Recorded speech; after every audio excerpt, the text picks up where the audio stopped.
Isang taon na lang, magkukolehiyo na ako.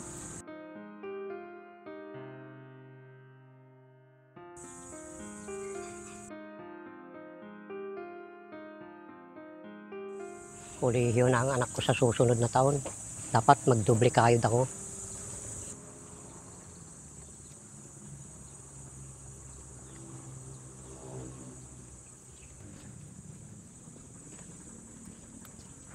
Anak, Tay, mano po? kawa ka ng Diyos. Tay, ano po yung hawak nyo? Ay, ito anak. Bagong sapatos mo anak. Suot mo na. Bakit bumili na po kayo? Pwede pa naman po itong ginagamit ko. Ibinilhan na kita anak. Kasi ilang beses na natin tinatahiyan. Kaya ko pa naman po pagtyagaan to, Tay. Baka kasi biglang bumigay ang sapatos mo anak. Pag nasa paralan ka, nakakahiya. Hindi man mamahalin ang sapatos na yan. Natitiyak ko namang matibay at magtatagal yan.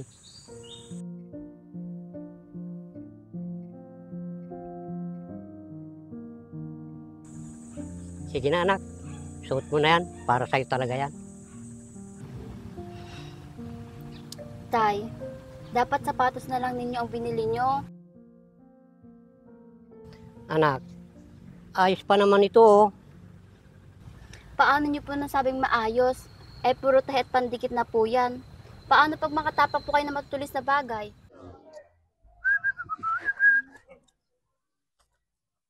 Ano nagsilingin?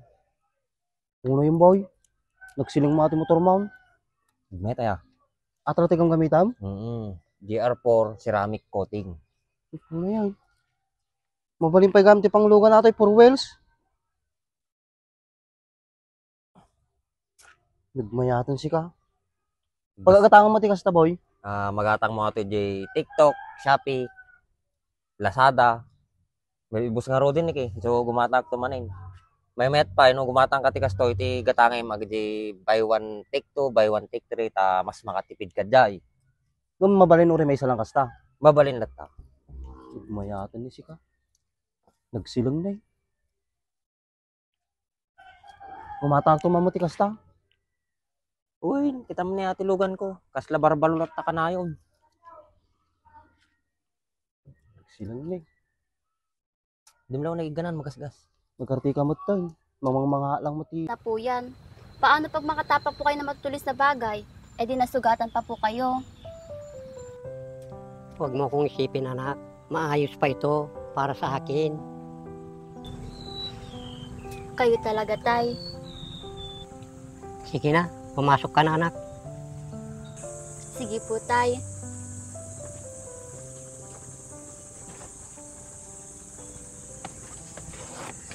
Sandali lang anak.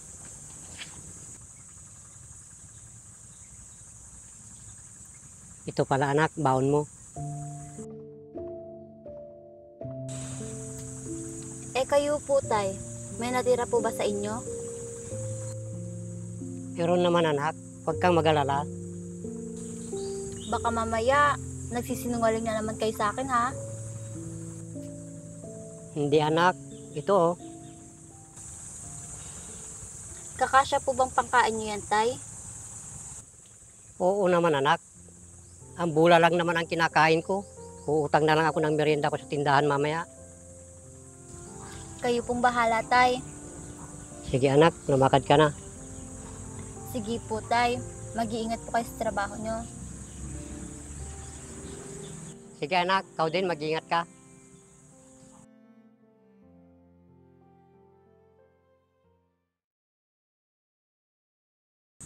Nabibilhan ako ni tatay ng bagong sapatos. Pero siyang nagtatrabaho.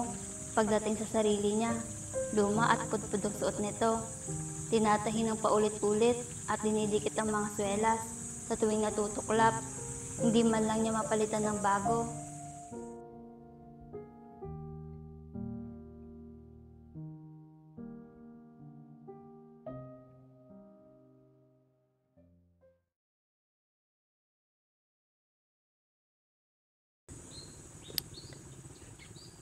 Sakit ng pa akong nasugat. Luma na kasi ang sapatos ko.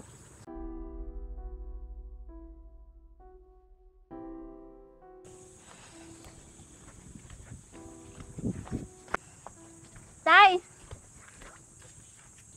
Ang saya ko ngayon, Tay. Bakit anak? Anong meron? Tay, matutupad ko na po yung mga pangarap natin.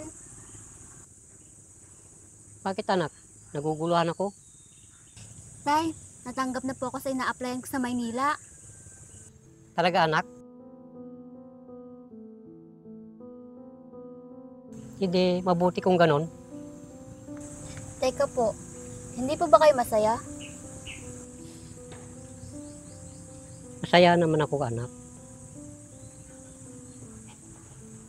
Kaso, iniisip ko kasi magkakalayo na tayo. Tay, uuwi naman po ako at tatawag ng madalas sa inyo. Natatakot lang kasi akong magkapag-busy ka na sa trabaho mo, makakalimutan mo na ako anak. Yun ang kinakatakot ko anak. Basta ang hiling ko sa'yo, kahit saan ka man makarating magtrabaho, huwag ka sana makakalimot. Nandito lang ako, naghihintay sa pag-uwi mo. Oo naman po, Tay. Hindi ko po makakalimutan lahat ng sakripisyo nyo. Pinapangako ko po na hindi mangyari yon. Sige anak, Huwag nyo naman pong isipin sa akin yan, Tay. Sumasama po tuloy yung loob ko. pasensya ka na anak. Hindi ko kasi maiwasang isipin. Eh di, pumapayag na po kayo magtrabaho sa Maynila, Tay. Kung yan bang mga katuparan ng mga pangarap mo, bakit ba hindi? Opo, Tay.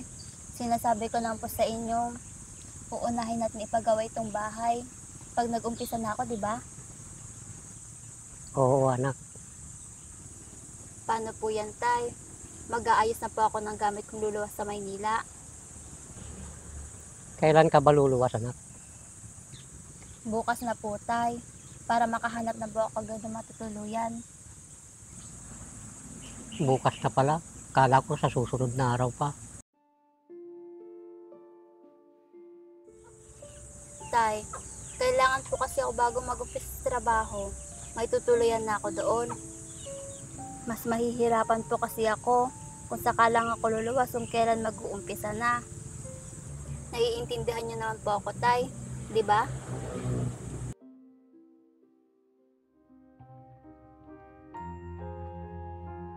Kung gusto niyo po, pag makahanap na ako ng titirhan, sumama na po kayo doon. Huwag na lang anak, dito na lang ako sa bahay natin. Isa pa, walang mag-aasikaso pag pinagawa na natin tong bahay. Kaya dito na lang ako anak. Tay, hindi po natin ipapagawa ito. Doon po tayo magpapagawa sa banda doon. Yan din sana ang ibig kong sabihin sa'yo anak, dahil nandito lang lahat ang alaala ng nanay mo nung nabubuhay pa siya. Kaya ayaw ko ring mawala itong bahay na ito anak. Yun din po ang iniisip ko, Tay. O sige na anak, pumasok na tayo at nang makapaghanda ka na. Sige po, Tay. Tara na po.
Yes, mabuti na lang at na-close ko yung bill sa malaking transaksyon na ito.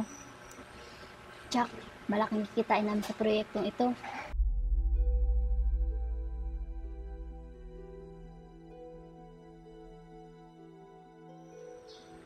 Oo nga, matagal na akong di nakakatawag kay tatay at nakakauwi. Kamusta na kaya siya?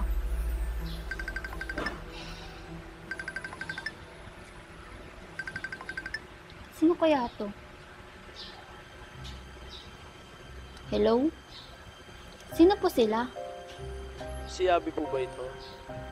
Opo, ako nga po. Tatay niyo po ba si Mr. Romeo de la Cruz? Opo, bakit po? Sa ospital po ito. Maring pakipuntahan na lang po siya dito. Sinugod po kasi siya ng kapitbahay niyo kanina dahil ba nangyari pong hindi maganda sa tatay niyo. Si tatay?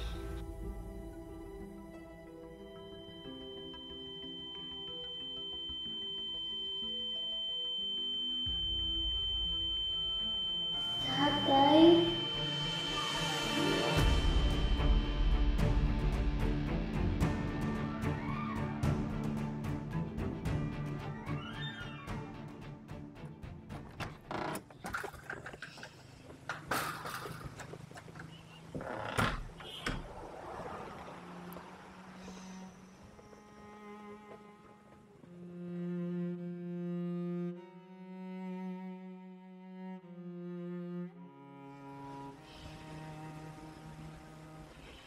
Tay, ito na po yung pinangakong regalo sa inyo. Isa nga lang po, hindi 5. Pero, paano nyo po may susuot ito ngayon? Patawarin nyo po ako kung naging busy po akong tuparin ng mga pangarap natin. Dahil po doon, alam ko, halos nakalimutan ko po kayo. Tay, pasensya na po kayo kung hindi ko po natupad yung pangako ko sa inyong. Basta ang hiling ko sa'yo, kahit saan ka man makarating magtrabaho, huwag ka sana makakalimot. Nandito lang ako, naghihintay sa pag-uwi mo. Oo naman po, Tay. Hindi ko po makakalimutan lahat ng sakripisyo nyo. Pinapangako ko po na hindi mangyayari yon.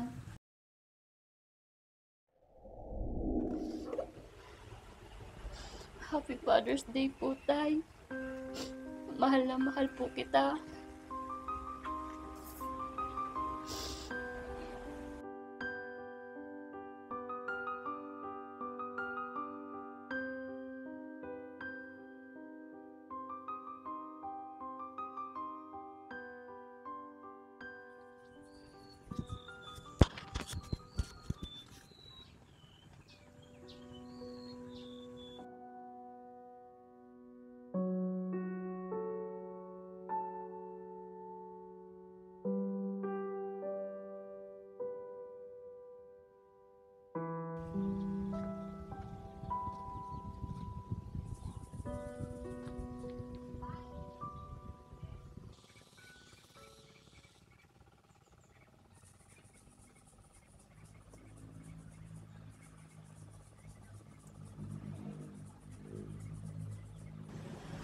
Anak, alam kong sa mga oras na binabasa mo ang liham na ito, ay baka wala na ako.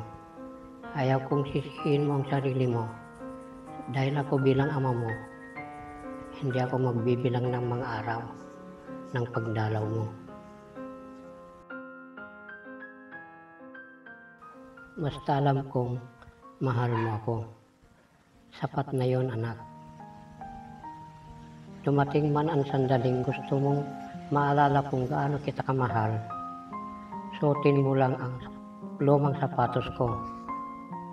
Paalala nito sa bawat akbang mo sa buhay. Dala mo ang sipag, tiyaga at pagmamahal ko sa iyo.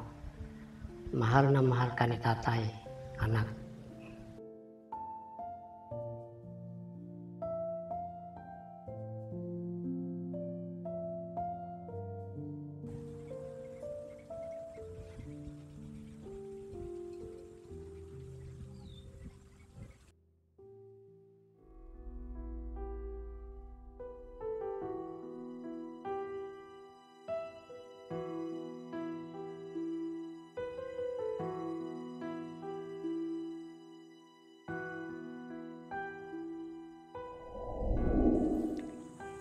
Ay, ito anak. Bagong sapatos mo anak. Suot mo na. Bakit bumili na po kayo? Pwede pa naman po itong ginagamit ko. Ibinilhan na kita anak. Kasi ilang beses na natin tinatahiyan. Kaya ko pa naman po pagtyagaan to, Tay. Baka kasi biglang bumigay ang sapatos mo anak. Pag nasa paralan ka, nakakahiya. Hindi man mamahalin ang sapatos na yan. Natitiyak ko namang matibay at magtatagal yan. Basta ang hiling ko sa'yo, kahit saan ka man makarating magtrabaho, huwag ka sana makakalimot. Nandito lang ako, naghihintay sa pag-uwi mo. Oo naman po, Tay. Hindi ko po makakalimutan lahat ng sakripisyo nyo. Pinapangako ko po na hindi mangyari yon.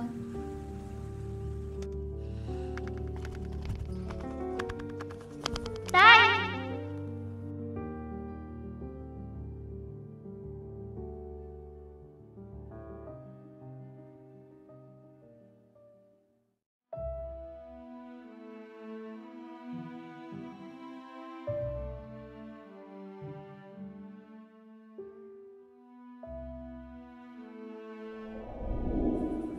Happy Father's Day po, Tay.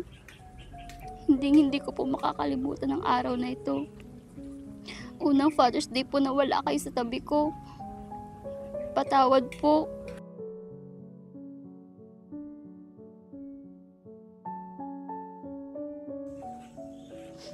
Iingatan ko ng mabuti itong sapatos niyo, Tay. Dahil ito na lang natitirang alaala niyo sa akin.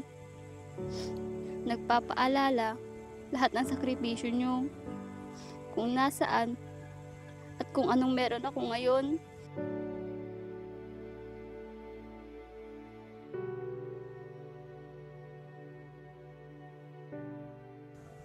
Amang kailanman, hindi na ginangibigay ang lahat para sa kanyang minamahal na anak.